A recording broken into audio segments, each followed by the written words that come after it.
بسم اللہ الرحمن الرحیم۔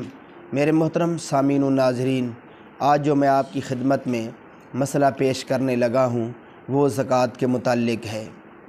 بعض دوست پوچھتے ہیں کیا زکوٰۃ بندہ اپنے غریب، مفلس اور نادار بھائی کو دے سکتا ہے، ایسا بھائی جس کی آمدنی بھی کچھ نہ ہو؟ تو میرے محترم سامعین و ناظرین، یہ مسئلہ غور سے سنیں۔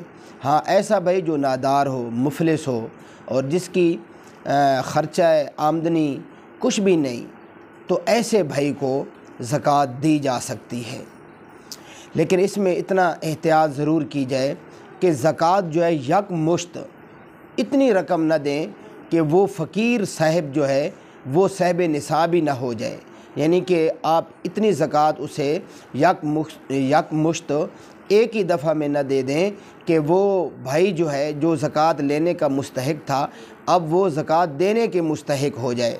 ہاں، البتہ اس میں یہ ہے کہ تھوڑی تھوڑی کر کے دے دیں۔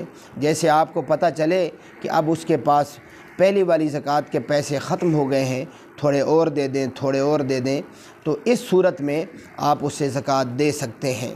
ہاں، اگر اس کی آل اولاد زیادہ ہے تو آپ یک مشت بھی دے سکتے ہیں، اس میں کوئی حرج نہیں ہے۔ دلیل کے طور پر دیکھیں احسن الفتاویٰ صفحہ نمبر 292، جلد نمبر 4، بحوالہ رد المختار صفحہ نمبر 75، جلد نمبر 2۔ اللہ جل شانہ عمل کرنے کی توفیق عطا فرمائے۔